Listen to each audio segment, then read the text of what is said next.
Coucou tout le monde, bienvenue sur notre chaîne YouTube Viens et suis-moi. Écoutez, prête l'oreille, je suis Vaya Priar et je suis très heureuse de vous retrouver pour cette deuxième vidéo de la semaine dans notre étude de Viens et suis-moi du Nouveau Testament. Et cette semaine, nous étudions les chapitres 10 à 15 du livre des Actes. Nous découvrons de nombreux récits. L'Église continue malgré l'absence de notre Sauveur Jésus-Christ. Il a appelé et choisi des apôtres et des disciples qui œuvrent pour répandre l'évangile du Sauveur dans le monde antique. Nous avons vu dans notre première vidéo l'expérience de Pierre et de Corneille qui nous ont enseigné l'importance de suivre les inspirations de l'Esprit et la révélation. Nous avons vu les expériences de l'épée et de l'ange. Et c'est sur cette dernière expérience que j'aimerais revenir, et particulièrement l'épisode de Pierre qui est sauvé et grâce aux prières des saints. Dans le chapitre 12 a une autre histoire avec un personnage que j'aime beaucoup et c'est une jeune femme du nom de Rhodes. Dans Actes chapitre 12, nous étudions quelqu'un que nous avons vu qui reconnaît la voix d'un prophète et nous voyons comment cette personne a réagi. Rappelez-vous, Pierre est en prison sous l'ordre d'Hérode. Tous les membres de l'Église prient pour son bien-être parce qu'ils croient qu'il va être exécuté comme ce fut le cas de Jacques. Mais ensuite, comme nous en avons discuté, il est libéré par un ange et se dirige vers Jérusalem. Et là, il marche jusqu'à la maison d'un groupe de saints de la région, il frappe à la porte et cette chose délicieuse se produit.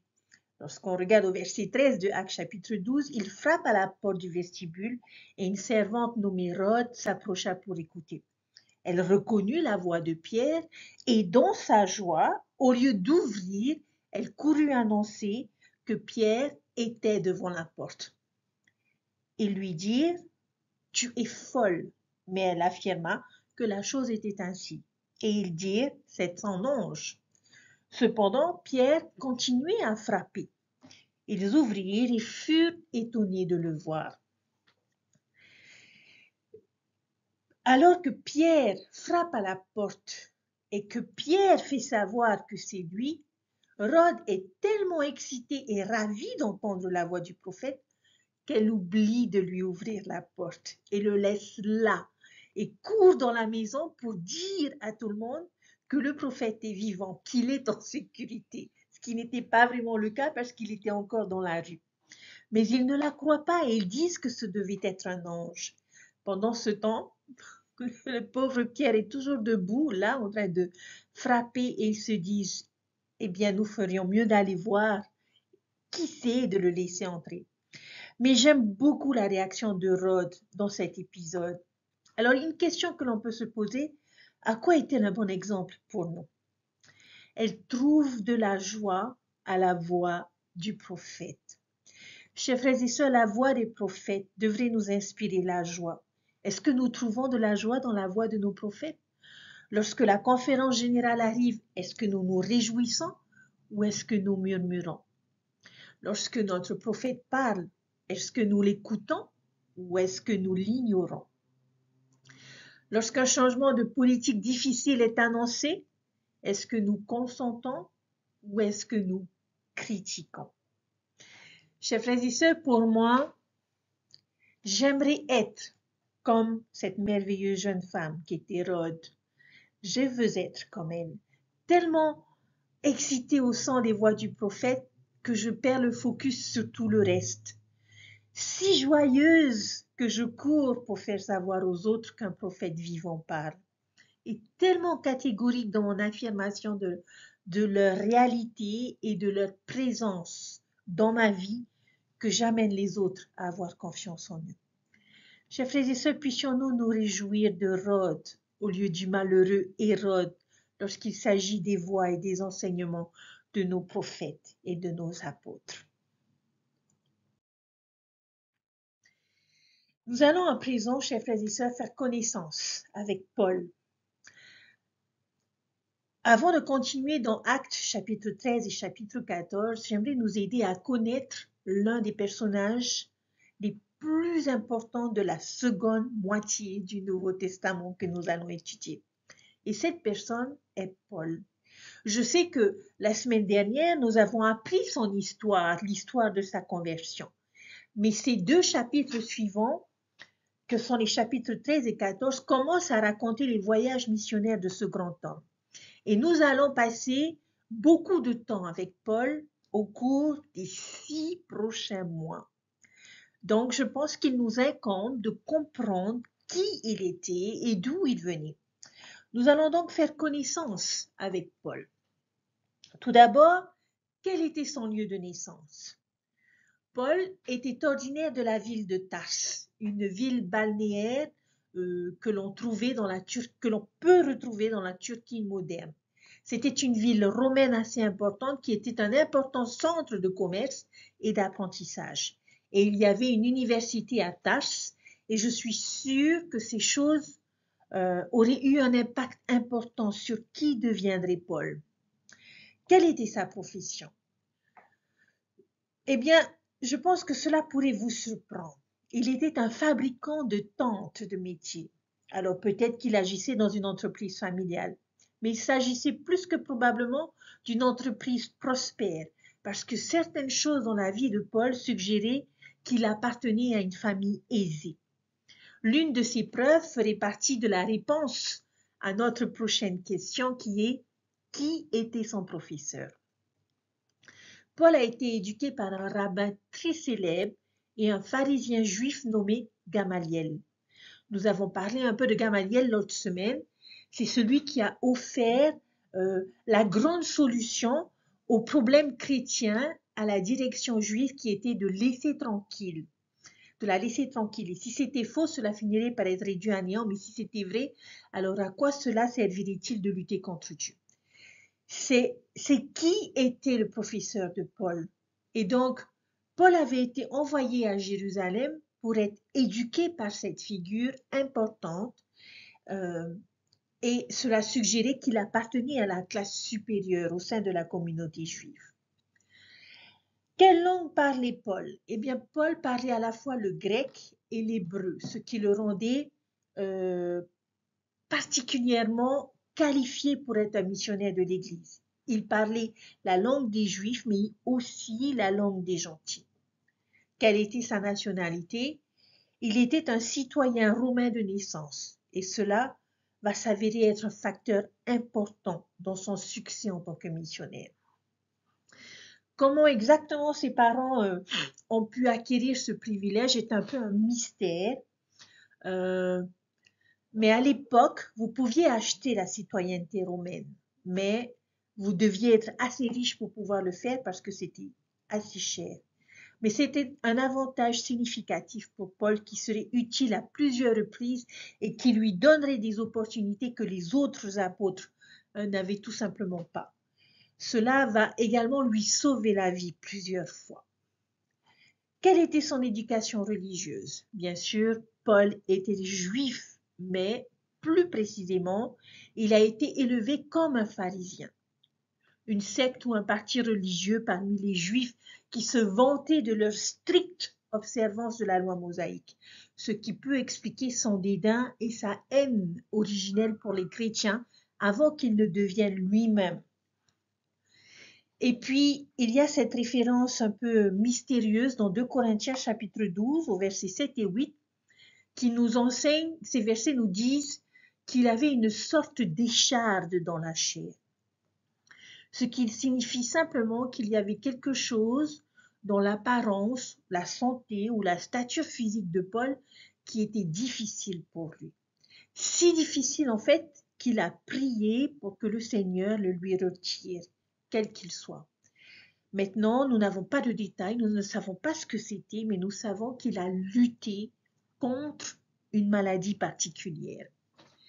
Et puis, chose intéressante, nous avons une citation de Joseph Smith qui décrit son apparence physique. Et heureusement pour nous, nous avons le récit de Joseph Smith qui nous indique ce à quoi il ressemblait, ce qui était, je dirais, plutôt cool à considérer. Joseph Smith a rencontré Paul Et voici comment il l'a décrit. Il mesure environ 5 pieds de haut, cheveux très foncés, teint foncé, peau foncée, grand nez romain, visage pointu, petits yeux noirs pénétrants comme l'éternité, épaules rondes, une voix pleurnicharde, sauf lorsqu'elle est élevée et qu'elle ressemble alors presque au rugissement d'un lion. C'était un bon orateur, actif et appliqué, s'employant toujours à faire du bien à son prochain. N'est-ce pas une belle description? Maintenant que nous savons un peu plus sur Paul, nous allons apprendre à le découvrir dans son ministère. Tout au long du livre des Actes, qui va revenir encore et encore, nous découvrons Paul et j'espère que vous ne vous en lasserez pas. Et il y a un thème en particulier que nous allons découvrir qui est le travail missionnaire. Ce n'est pas la première fois que nous en parlons dans Actes et croyez-moi, ce ne sera pas la dernière. Et cela ne devrait pas nous surprendre parce que nous savons que Paul est l'un des plus grands missionnaires à avoir jamais vécu. Et nous allons suivre son histoire pendant une grande partie du reste de l'année. Les chapitres de Viens et suis-moi de cette semaine raconte le premier voyage missionnaire de Paul et encore une fois, tout comme nous l'avons vu dans le chapitre 8 de Actes avec Philippe et l'Éthiopien, Paul nous apprendra ce que signifie être un ministre ou un missionnaire efficace dans l'Église. Alors, dans le chapitre 13 au verset 3, on nous dit qu'un missionnaire efficace trouve sa force dans le jeûne et la prière. Dans les versets 4 et 9, on nous dit qu'un missionnaire efficace, comme nous l'avons vu dans l'histoire de Philippe et de l'Éthiopien, suit et est rempli de l'Esprit. Ensuite, lorsque l'on continue notre lecture du chapitre, dans les versets 6 à 12, l'on nous enseigne qu'un missionnaire efficace aide les autres à reconnaître les faux prophètes. Et c'est l'histoire, nous découvrons dans ces versets l'histoire de Bar Jésus, ce qui, je pense, est un nom vraiment approprié pour un faux prophète. Il a Jésus dans son nom, mais c'est un peu décalé. Ce n'est pas Jésus, mais Bar Jésus. Tout comme une contrefaçon est proche de la vraie chose, mais pas tout à fait. Et nous savons que Satan est un maître de la contrefaçon. Donc Paul dénonce ce faux prophète qui cherche à détourner de la foi l'homme qu'ils enseignent et il le frappe d'aveuglement. Un missionnaire efficace va aider les autres à reconnaître ces faux prophètes.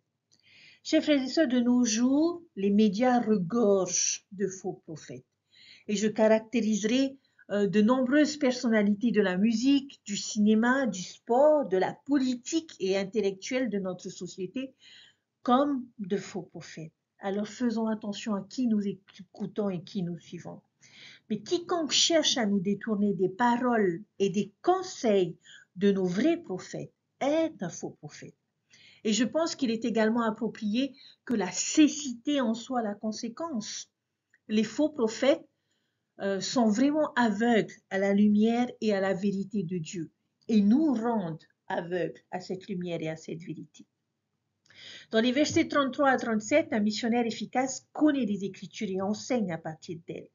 Dans cette partie médiane d'Actes chapitre 13, nous avons ce discours de Paul où il enseigne à partir des Écritures et plus précisément du verset 14 au verset 43.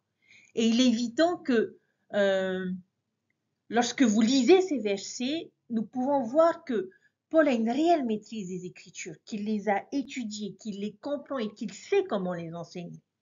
Alors, un missionnaire efficace, comme nous l'avons découvert la semaine dernière, cherche d'abord à obtenir la parole avant de chercher à déclarer la parole. Et Paul le fait parfaitement bien. Dans les versets 45, 50 et dans le chapitre 14 et versets 2 et 19, on nous enseigne qu'un missionnaire efficace doit s'attendre et être prêt à affronter l'opposition. Dans chacun de ces versets, vous voyez des exemples de l'opposition à laquelle Paul et Barnabas sont confrontés dans leurs efforts pour enseigner. Le travail missionnaire n'est pas facile, chers frères et sœurs, et ne l'a jamais été. Il y aura toujours de l'opposition et de la persécution à affronter. L'adversaire ne va pas tomber sans combattre. Ne soyons donc pas surpris lorsque les choses ne se passent pas bien ou que les gens s'opposent à nous lorsque nous cherchons à partager. Dans les versets 32 et 52 du chapitre 13, on nous annonce qu'un missionnaire efficace annonce de bonnes nouvelles. Ils sont positifs dans leur enseignement. Ils se concentrent sur ce que Enos appelle la joie des saints. Maintenant, je n'aime pas paraître critique, mais il arrive parfois que certains sont solennels et tristes dans leur enseignement et qui nous poussent parfois à penser, à nous demander si l'évangile est vraiment une bonne nouvelle. Lorsque nous rendons des témoignages, lorsque nous partageons des expériences, il nous arrive parfois de partager les aspects négatifs de ces expériences. Et parfois, nous pouvons faire douter nos amis du bonheur que procure l'évangile que nous vivons au quotidien ou que nous nous efforçons de vivre au quotidien. Chers frères et sœurs, nous devons faire attention à ce que nous partageons. Bien sûr qu'il y a de l'opposition, bien sûr qu'il y aura des moments difficiles, mais le plus important est que les personnes qui sont autour de nous et que nous essayons de convaincre de venir au Christ puissent voir que malgré les difficultés, nous sommes un peuple joyeux, nous sommes un peuple heureux. Pourquoi? Parce que nous avons la connaissance de la plénitude de l'Évangile, parce que nous savons ce qui nous attend devant, nous savons ce que Dieu a prévu pour nous. Donc, quelles que soient les montagnes, quelles que soient les vallées que nous avons à traverser dans notre vie, rien ne doit nous empêcher d'être heureux, d'éprouver de la joie et de partager cette joie autour de nous. Comment pouvons-nous nous attendre à ce que quelqu'un veuille se joindre à notre foi si nous ne trouvons pas de la joie dans les nouvelles que nous devons partager?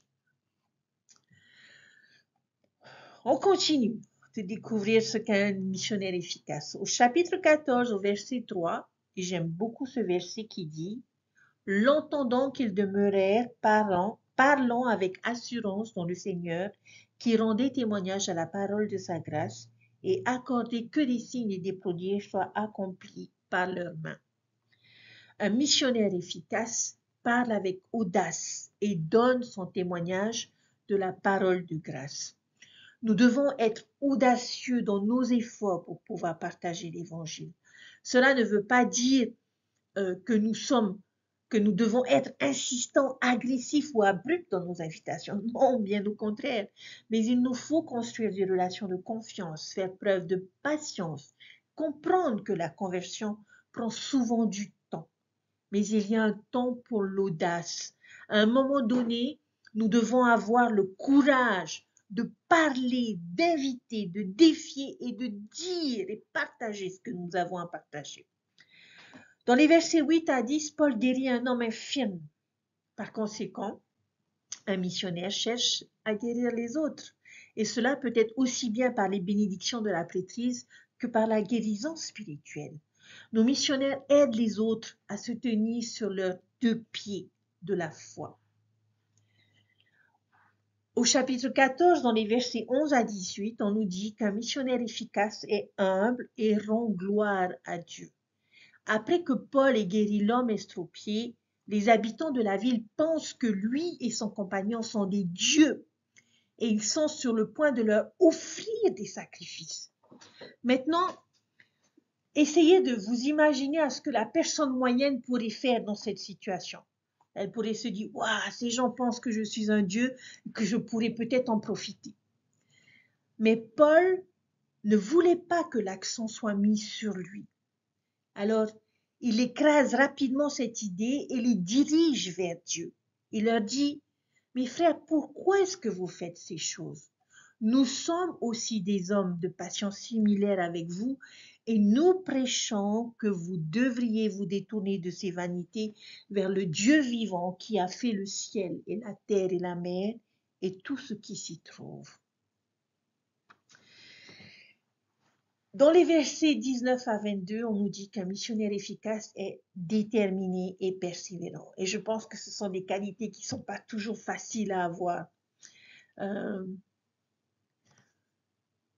on pourrait manquer le message de ces versets si nous ne prêtons pas une attention particulière au nom des lieux dans ces versets. Ils vont dans les villes d'Antioche et d'Iconium pour prêcher et ils lapident Paul. Pensez-y une minute. Ils lui jettent des pierres. Imaginez la douleur, les contusions, les blessures dont il devait être recouvert, et ses compagnons le traînent hors de la ville, pensant qu'il est mort. Il a été lapidé à un pouce de sa vie. Mais heureusement, il récupère et ils vont dans une autre ville. Mais regardez juste au verset 21, où est-ce qu'il va? Il retourne à Iconium et Antioche. Maintenant, je ne sais pas pour vous, mais si j'allais quelque part où les gens essayent de me tuer, je n'irai pas à moins de 1000 kilomètres de cet endroit. Mais Paul était implacable, il était déterminé. On ne pouvait pas l'empêcher de témoigner quoi qu'il arrive. Et il savait qu'il y avait des personnes dans ces villes qui avaient besoin d'être confirmées et renforcées au risque de sa propre vie. Il y retourne. Et quel est son message? Il les exhorte à persévérer dans la foi et que nous devons, à travers beaucoup de tribulations, entrer dans le royaume de Dieu. Un principe qu'il vient d'illustrer magnifiquement avec sa propre vie. Chers frères et sœurs, vous avez là une belle liste de missionnaires efficaces. Vous jeunes, je vous invite à l'enregistrer, vous parents à la partager à vos enfants. Bon nombre d'entre nous ont fait une mission à plein temps. Certains d'entre nous sont actuellement missionnaires à plein temps. Et maintenant, nous sommes et nous continuerons tous à être des missionnaires tout au long de notre vie. Nous sommes missionnaires tous les jours dans notre famille, à l'école, au travail et dans notre localité. Quel que soit notre âge, notre expérience ou notre situation dans la vie, nous sommes tous missionnaires. Chers frères et sœurs, la proclamation de l'Évangile n'est pas une activité à laquelle nous nous livrons périodiquement et temporairement. Notre œuvre missionnaire ne se limite certainement pas à la brève période consacrée au service missionnaire à plein temps dans notre jeunesse ou à l'âge mûr. L'apôtre Paul a dit que les enseignements et les enseignants du Seigneur ont été donnés pour que nous parvenions tous à la mesure de la stature parfaite du Christ. Éphésiens chapitre 4, verset 13. Ce processus requiert beaucoup plus que l'acquisition de la connaissance. Il n'est même pas suffisant que nous soyons convaincus de l'Évangile. Nous devons agir et penser de manière à y être convertis. Contrairement aux institutions du monde qui nous enseignent à connaître quelque chose, l'Évangile de Jésus-Christ nous demande de devenir quelque chose. Et il ne suffit pas, ou je dirais, il ne suffit plus aujourd'hui d'agir superficiellement, chers frères et sœurs. Les commandements, les ordonnances et les alliances de l'Évangile ne sont pas la liste des dépôts à faire sur notre compte céleste. L'Évangile de Jésus-Christ est un plan qui nous montre comment devenir ce que notre Père céleste désire que nous devenions. Alors, mes chers frères et sœurs, vous et moi, aujourd'hui et à jamais, nous devons être une bénédiction pour toutes les personnes de tous les pays de la terre. Vous et moi, aujourd'hui et à jamais, nous devons témoigner de Jésus-Christ et déclarer le message du rétablissement. Vous et moi, aujourd'hui et à jamais, nous devons inviter tout le monde à recevoir les ordonnances du salut. La proclamation de l'Évangile n'est pas une obligation à temps partiel. Ce n'est pas simplement une activité dans laquelle nous nous engageons pendant un temps limité ou une tâche dont nous devons nous acquitter comme membres de l'Église de Jésus-Christ des saints des derniers jours. Chers frères et sœurs, l'œuvre missionnaire est au contraire la manifestation de notre identité et de notre héritage spirituel. Alors, ayons la confiance nécessaire pour être des témoins vivants des valeurs de l'Évangile. Ayons le courage d'être toujours reconnus comme membres de l'Église de Jésus-Christ des saints des derniers jours. Et ayons l'humilité de participer à son œuvre par amour pour notre Père céleste et ses enfants. Soyons des missionnaires efficaces. Réjouissons-nous de savoir que nous pouvons jouer un rôle important dans le royaume d'Israël depuis longtemps annoncé, en nous préparant à la venue de notre Sauveur qui paraîtra revêtu de puissance et d'une grande gloire avec tous les saints anges. Notre Père céleste connaît chacun d'entre nous. Le Seigneur nous aime et Dieu nous bénira parce que cette œuvre est ordonnée de lui et nous pouvons y participer. Nous pouvons tous le faire ensemble.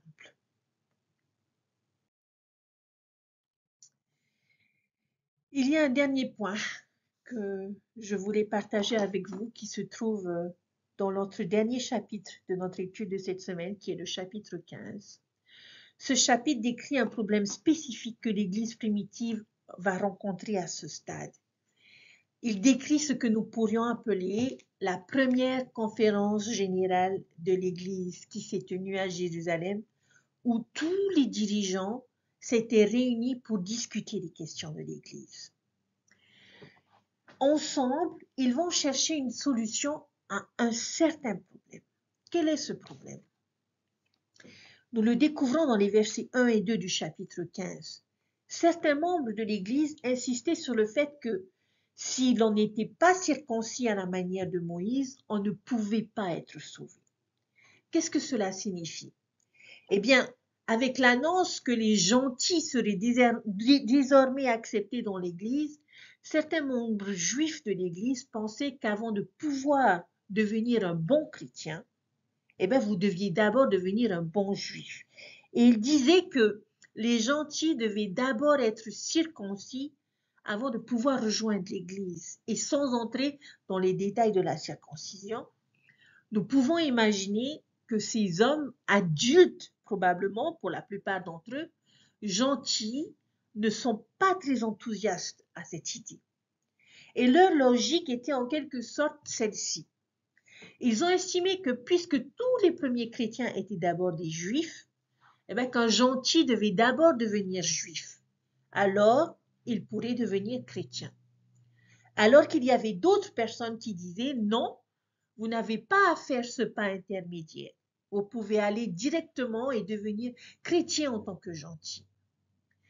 Et cette question va être un problème persistant dans l'Église primitive. Il était difficile à accepter pour les membres juifs et nous le reverrons à l'avenir. Donc, ce que nous avons au chapitre 15 est un excellent exemple de la façon dont les dirigeants de l'Église travaillent à travers des problèmes difficiles et comment la révélation prophétique fonctionne dans de telles circonstances. Alors, comment est-ce que ça marche? Nous allons aller dans quelques versets pour pouvoir voir et comprendre ce processus. Au verset 6, les apôtres et les anciens s'assemblent pour examiner cette affaire. Donc, la première étape, les dirigeants de l'Église se réunissent pour discuter de la question. Au verset 7, il y a eu beaucoup de disputes, beaucoup de contestations. Mais ils discutent ensemble. Et je suis sûre qu'avec les divers horizons dont les frères étaient issus, comme c'est le cas de nos jours, j'imagine qu'il y a différentes opinions et pensées sur divers sujets lors de leurs réunions. Mais je ne les imagine pas se disputer. Et je peux certainement voir qu'il y a une divergence dans leur point de vue, ce qui est tout à fait compréhensif. Si on continue dans les versets 7 à 11, après ces discussions, Pierre, en tant que prophète, révèle la volonté de Dieu, c'est-à-dire que les gentils convertis n'ont pas besoin d'être circoncis, qu'ils n'ont pas besoin de mettre un joug sur leur cou ou de leur demander de faire quelque chose d'extrêmement difficile. Pierre proclame avec confiance et audace la politique de l'Église en la matière. Mais les discussions préliminaires ont été une partie importante de ce processus. Je crois qu'ils agissent comme une étape nécessaire dans le processus de révélation. Si l'on continue au verset 15, Jacques parle et confirme. Et à cela s'accordent les paroles des prophètes comme il est écrit. Et ensuite, il cite les Écritures de l'Ancien Testament. Les paroles des prophètes d'aujourd'hui seront toujours, chers frères et sœurs, en accord avec les Écritures. On continue dans les versets 19 et 20. Une fois les décisions prises, des instructions sont décidées. Les prophètes sont alors capables de donner des instructions ou des commandements. Et ils décident que les gentils n'avaient pas besoin d'être circoncis. Mais il y a une certaine pratique des gentils qui devait être supprimée. Ils devaient s'abstenir des souillures, des idoles et de la fornication et des choses étranglées et du sang. Ainsi les prophètes, après avoir reçu la révélation de Dieu, cette expérience nous montre qu'ils nous offrent des conseils. Au verset 23, ils doivent diffuser ce message à l'Église. Au temps de Pierre, ils écrivaient des lettres. De nos jours, nous pouvons faire passer ce message beaucoup plus rapidement. Mais il existe des moyens de diffusion de ces révélations, comme la conférence générale, les annonces dans le Yahuna, la proclamation sur la famille, le Christ vivant et les fréquentes lettres que les évêques doivent nous lire lors des réunions de Sainte-Seine. Verset 25. Comment est-ce que ces décisions doivent-elles être prises? D'un seul accord. Les dirigeants de l'Église sont toujours unis et unanimes dans leurs décisions. Verset 36. Que font-ils? Ils rendent visite aux membres pour voir comment ils vont. Le président Nelson et ses apôtres, nous le voyons aujourd'hui, voyagent dans le monde entier pour rendre visite aux membres et leur prodiguer leurs conseils et leur inspiration. Chers frères et sœurs, j'ai trouvé ce chapitre vraiment intéressant parce que nous découvrons que par la discussion et la révélation directe par l'intermédiaire de son prophète, Dieu guide l'Église à travers des décisions difficiles.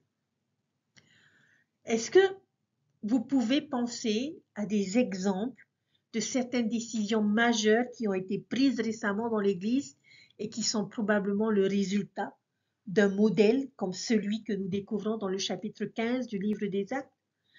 L'Église qui est passée à 2 heures, le passage de l'enseignement au foyer, au programme du ministère, de la décision de quitter l'organisation des scouts et j'en passe. Mais nous revoyons le même processus aujourd'hui. Je suis reconnaissante pour l'organisation inspirée que nous avons à la tête de notre Église. Je suis toujours réconfortée par le principe du précédent quand il s'agit de ce genre de choses. Même l'Église primitive, à l'époque du Christ, avait des problèmes, des défis et des questions politiques à considérer qui n'étaient pas toujours simples et évidentes. Il y avait des problèmes auxquels ils devaient faire face où les réponses n'étaient pas toujours claires. Mais ensemble, grâce à ce modèle inspiré, ils ont pu parvenir à une solution unifiée avec l'aide du Christ qui les soutenait. Ce même processus et sens de l'unité se poursuit, chers frères et sœurs, avec les frères que nous avons à la tête de l'Église aujourd'hui. Je me souviens lors d'un discours de conférence générale, le président Russell M. Nelson avait partagé une expérience où il nous a dit que lorsque le conseil de la première présidence et le collège des 12 se réunissaient, il disait que leurs salles de réunion devenaient des salles de révélation, que la présence de l'Esprit était palpable.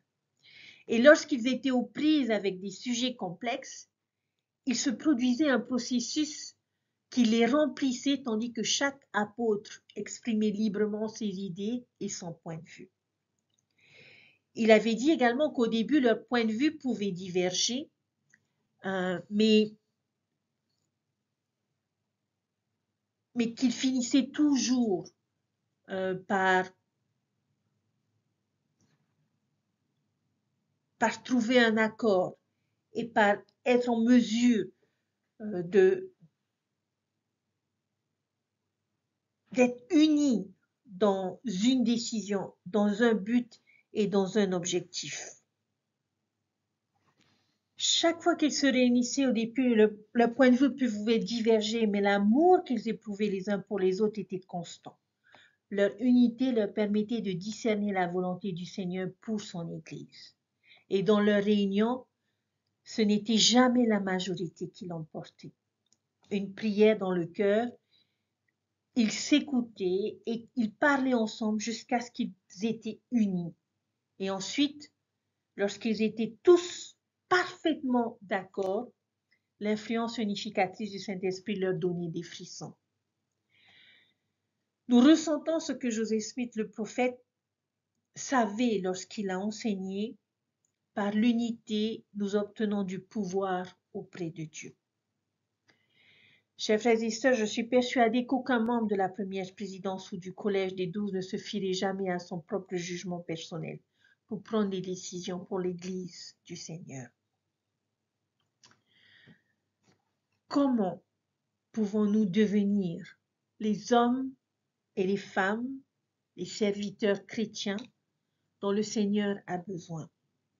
Comment pouvons-nous trouver la réponse aux questions qui nous déroutent? S'il y a une leçon à tirer de cette expérience transcendante de ces prophètes et apôtres et de Joseph Smith dans le bosquet sacré, c'est que les cieux sont ouverts et que Dieu parle à ses enfants.